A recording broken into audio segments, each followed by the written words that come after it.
third speaker is Salman Hamid. He is Assistant Professor of Integrated Science and Humanities at Hampshire College, and he will be talking about the religious framing of Darwin and evolution in Pakistan. Thanks, Laura. I decided that to rile things up a little and to present arguments which disagree with both of the previous speakers to a certain degree, not too much. But I thought, hey, why not? Let's see. I mean, to take a different stance. So I'm going with a slightly more optimistic outlook regarding what's happening in the Islamic world regarding evolution, and more importantly, more towards the future. So one of the things that Uwe also mentioned about the narrative of creation stories in the Quran, there are particulars within the Islamic creationism or Islamic case, its interaction with evolution, that may suggest that that there is hope regarding this. One of the things is that generally, unlike the book of Genesis, for example, where the creation account is laid out at one place very clearly, in the Quran, generally, their details are not there, and often it is presented in some other context. And so, for example, even with the creation, so here is a quote from the Quran: "Surely your Lord is Allah, who created the heavens and the earth in 6 periods of time, and He is firm in power." So again, the 6 days is mentioned, but it is in the context of other aspects. Even the length of days. So Islam, in the Quran, you do have 6 days of creation, but the length of days is ambiguous. So length of days, and again, this is from 32:5 and also 74. So one is, in a day, the measure of which is 1,000 years of what you count. And in another place, in 74, it says, a day, the measure of which is 50,000 years. Okay, so it is one way to look at that is, it is clear that if you are looking for age of the earth, it is very clear that you cannot find it in the Quran, because the days are directly ambiguous. At one place it's 10,000, and one place it's 50,000, and the word is just like, no, maybe it's 10,000, maybe it's 50, which is 50,000. The result of that is the young earth creationism, the idea that you have a 6,000 or 10,000 year old earth, is completely absent in the Muslim world. Now, that has 2 consequences. One is, for the US version, the young earth creationism, if you start believing that, if your starting point is that you have a young earth, then the idea of evolution becomes absurd. If you first believe that the earth is young, then sure enough, all the evidence for evolution doesn't have enough time to come about. So it's a very logical conclusion you will reach, that evolution is false. But if you have old earth, and this is what has happened in many ways, is that when the Quran is ambiguous about it, where do you look for answers? And what many Muslims have done is that they have taken and they have looked for answers from science. And so an old earth, 4.5 billion year old earth, is completely fine. In fact, from cosmology perspective, Big Bang is accepted. In fact, Big Bang comes up as a sort of like supportive idea regarding that. But what about biological creation? Well, as Uwe mentioned, so I'm not going to go through the details, but that even the biological creation is not that clear. It's like how man was created, and there are still ambiguities about that. What was the material, the details about that. Again, but the creation account is not as isolated, just like the way as it is in the book of Genesis. So there is no single verse that you can isolate that unambiguously challenges evolution. So thus, unlike Bible or Christian creationists, the Quran does not end up playing such a central role for Muslims in the debate over evolution. That does not mean that the Quran doesn't come up. People do use the Quran, but normally there are other aspects that play a role. Either it is, oh, look, it's bad science, they have missing fossils, borrowed arguments from creationists, but Quran itself plays a secondary role on many occasions. But there are other things that are happening over there, and that is the context in which evolution is being brought up. And there is widespread recognition that science is essential and that there is no tension between Islam and science. And that is going back to some of the things that Pervez said about how you react to modern science. But this was a particular reaction that is coming out of 19th century reaction to colonialism. Muslims were behind, and it was like, okay, well, but it was clear that science is essential. And so this narrative, and one of the persons who was responsible for narrative was Jamaluddin Afghani, whose name came up earlier also, is that, well, Islam is actually a very scientific religion. And through it, you go much further, in which they say, well, all of the scientific discoveries are also in the Quran. But that argument exists that, well, Islam is a very modern religion, it's a very scientific religion, and Islam and science are compatible. And that, in fact, gives sort of like, if you ask people over there, is Islam compatible with modern science, you actually get the answer without people thinking. There is a reflex section. Of course it is. And in fact, here's a plug for Tainer's book here, about the illusion of harmony, and he talks about partly this illusion that Islam and science are in complete harmony. But that narrative does exist in the Quran. So you have this harmony going on. But this harmony does not get challenged when you're talking about the Big Bang Theory, possibly. But it does get challenged with evolution. But evolution itself has other things that are going in a larger context. First of all, evolution is an imported idea for Muslims, just like most of modern science. But for many, evolution is associated with its secular values and westernization, and thus is seen as a threat to traditional Muslim culture.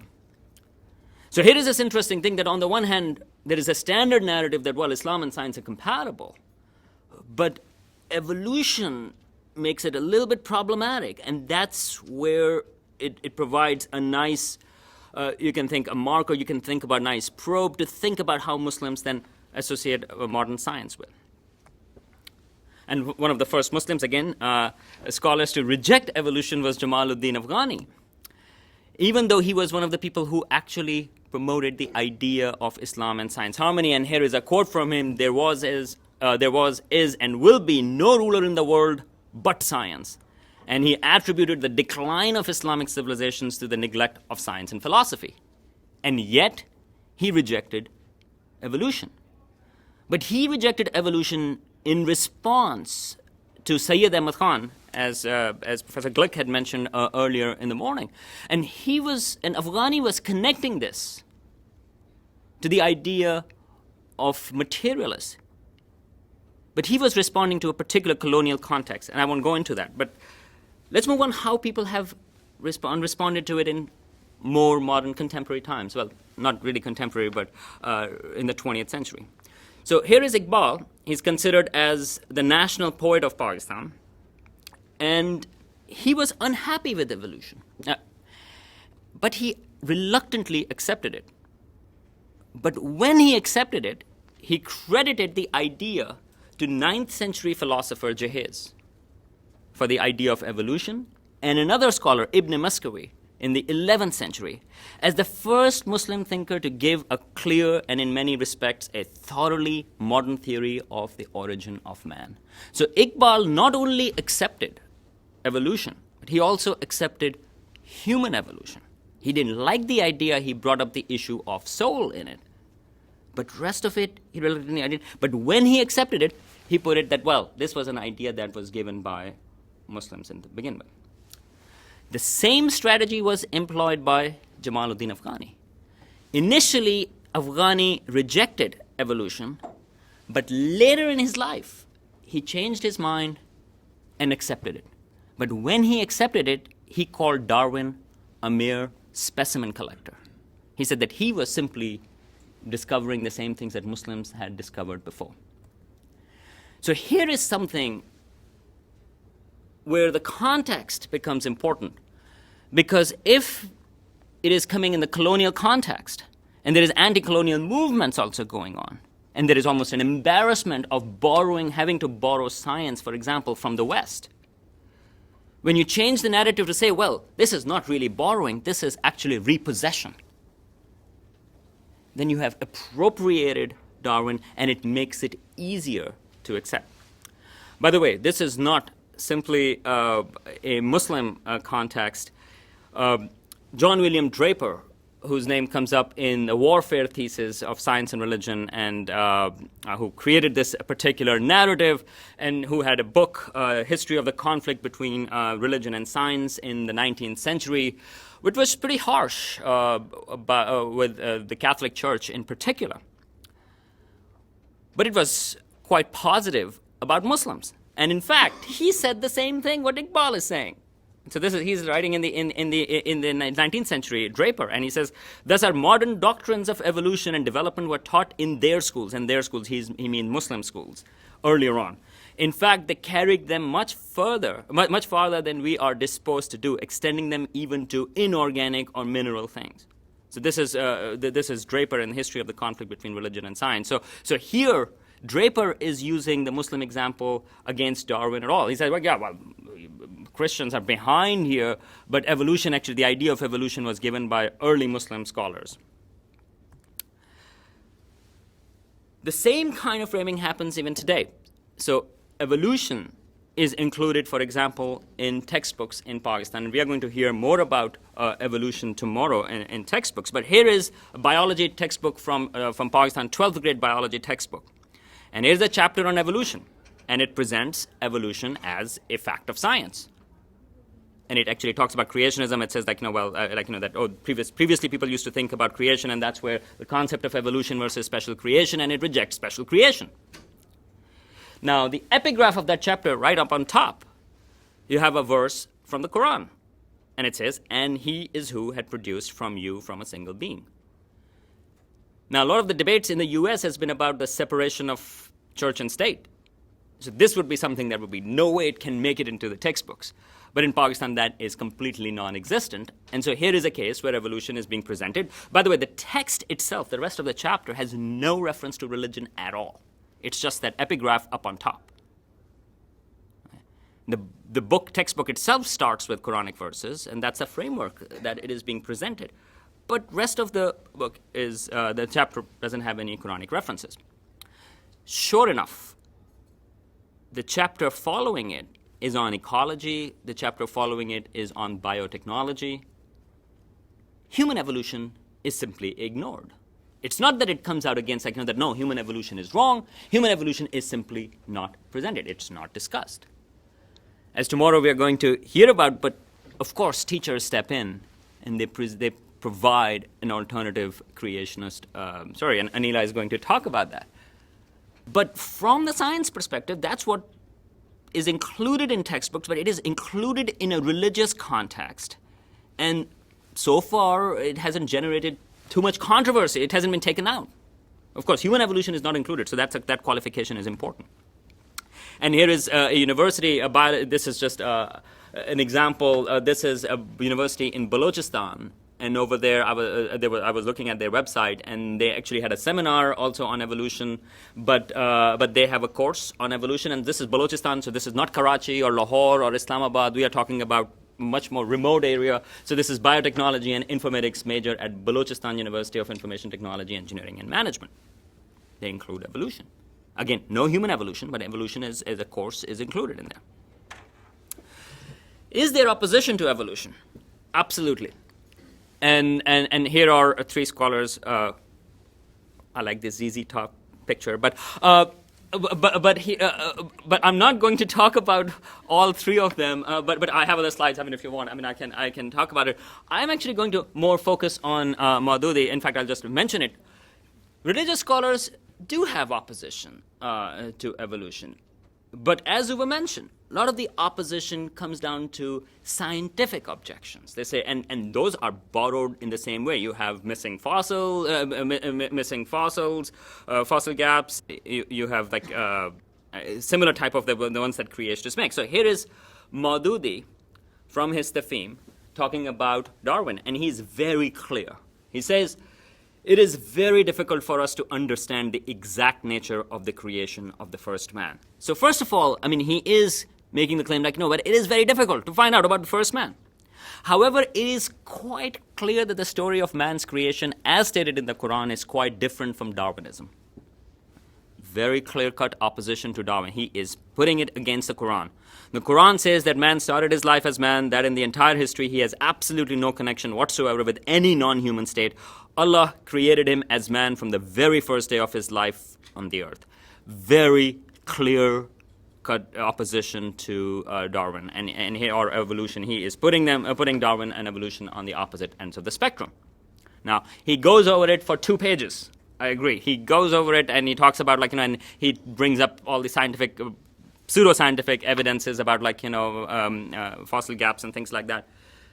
And then he has, towards the end, this paragraph. It says, the most that can be said in this connection regarding the creation is that both the theories of the creation of the species may be equally possible. Their creation might have taken place according to the Darwinian theory of evolution, or each of the species might have been brought into existence individually. You go like, whoa.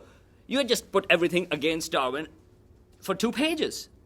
But then you have it, but it's equally possible that both of these theories may be correct. Either the Darwinian one, that God may have worked through Darwinian processes, or the creation one. And there lies, I think, this is an instructive thing of how many people think. Evolution is not a central point from a theological perspective. Science is respected. And here is a loophole that says, by the way, evolution is completely wrong, Darwin is completely wrong, and just in case if he's right, but God worked through him. So here is a loophole. There is a loophole that is being provided, and Maududi is highly influential. And when we are talking about Maududi, we are talking about to the right of the spectrum in terms of we're not talking about sort of more liberal ideas. He is very conservative. He's very influential. But the loophole is in his tafim. So overall, when these religious scholars talk about biological evolution, usually there's widespread misunderstandings about what evolution is. They talk about the ladder, that how come we still have apes, for example, if we evolved from the apes and things like that. But yet, they also have Islam and science harmony, because they are still using science to show that Darwin is wrong or evolution is wrong. They're still using that. Opposition is usually centered not on the young earth aspects, not on other aspects, but usually centered on the change of species, that species are actually fixed. And that is related to the fact that Quran mentions species in there, and if Quran is timeless, then long time ago species must not have changed. If those species the Quran mentions long time ago they were something else, how is that possible? So that usually the opposition comes from there. And then, of course, the moral implications of the common descent, that if humans are connected to animals, then, our morals are connected to animals, and then we lose morality. There is no basis of morality if we are connected to. So there is no real discussion of what if biological evolution is correct, except for Maududi, who said, then God must have worked through that. So instead, focus on just a theory or on missing links. So in the last section of the talk, I will just talk quickly about fragmented authority. The question is that, do the opinions of religious scholars really matter? Who gets to shape the debate? Again, because of the Sunni Islam, there is no pope-like central authority. You have religious scholars vying for interpretation. But the educated class, as we were talking about, that a lot of these religious scholars have been educated in their madrasas or in schools, which they don't actually encounter science, modern science in a proper way. So you have another middle class coming up. You have an educated middle class coming up. You have doctors. You have biologists. You have physicists, for example. Well, they are also interpreting. They say, we understand science better. You have a different class. So does this, and to make things more complicated, the professional class of scientists themselves is from the 19th century. Pretty much for the Muslims, the issues of authority, the authority debates that have been going on for 1400 years, well, it adds a whole new element to it when you have a professional class of scientists in there. So who gets to shape, who gets to decide whether evolution is compatible with the Quran or not? Should religious scholars even matter? So here is a quick thing about ulama versus ulama. This is inspired by Spy versus Spy. from Mad Magazine. But anyway, so here is a picture. So this is the issue of moon sighting. Now, here is a matter. So every year we have Ramadan, and the end of Ramadan is through looking at the moon. And the issue is whether people should look at it or people should use calculations for moon sighting. So in Pakistan, there is a committee that decides it, and the committee mostly is made up of religious scholars. There is one representative from the meteorological department who do calculations. And so this is the head of the committee. By the way, this is from a little bit earlier, and they were not using telescopes. And I'll tell you in a second, it's a theodolite type thing. And as an astronomer, by the way, this seeing the moon and not using calculations particularly hurts deeply. So here is a cell phone. I like the cell phone picture also, and they're looking through the theodolite. They're trying to see the moon, if the moon is there or not. Now, in 2002, the meteorological department actually did announce. They said, well, the moon is going to be on so-and-so date.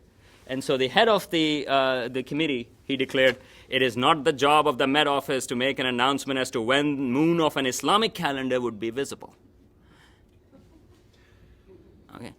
So now here is an issue where it's saying, whoa, predictions. You can make predictions, but it's not that this is not the responsibility of the Met Office to make that announcement of an Islamic calendar. So here is an issue which is clearly being put into religious context. Well, this year they've started using telescopes. Woohoo! For astronomers. Here is a telescope because in Saudi Arabia, actually, there was a ruling that, yes, well, you can use telescopes. And so there has been another controversy this year. And this year what happened was in Peshawar. They always start the month of Ramadan a day earlier than rest of Pakistan. They don't follow the authority. And so they end up celebrating Eid a day before. And so what I'm trying to say is they see the moon a little before than everybody else sees it in Pakistan. So this time, they wanted to have a joint Eid. They said, okay, all of the countries should have one day of Eid. And so the council, they were invited to Peshawar. The problem was that was the 28th day of the Ramadan. Now, the Ramadan can only be 29 or 30 days. That means on the 28th day, you simply cannot have the moon. And so the person in Peshawar said that, no, they should come and see the moon because who knows? But when he was asked the question, okay, fine, but do you believe in science? Do you accept science? This was his reply. Even though he wants people to come, even though there is no moon scientifically. He says, when he was asked, but do you accept science? He says, how can you say that anyone living in this day and age would reject the importance of science and astronomy? And yet he is calling people to go over there and look at the moon, even though calculations say there is no moon. Okay. So this is just an example. And where I'm going with this example is the issue of evolution will be decided based on who is going to shape the evolution debate. If this is an issue of science, then scientists will get to decide, or non-ulama are going to get to decide. But if this becomes a religious matter, which is happening in the moon debate, then the ulama are going to shape the debate. Now, the meteorological person, by the way, the office still talks about the calculations and things like that. And there is pressure coming up. The reason why the moon controversy is coming up because there's a pressure from globalization, because you need to know when end of Ramadan is, where there's going to be a holiday. There needs to be more stability. There's educated class coming up. They said, well, we can do calculations. Why don't we use calculations?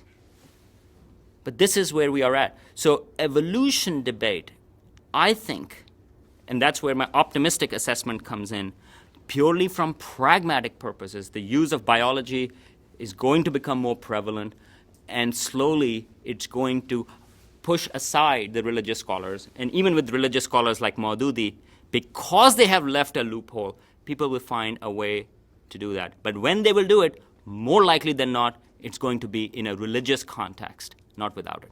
And I will stop here.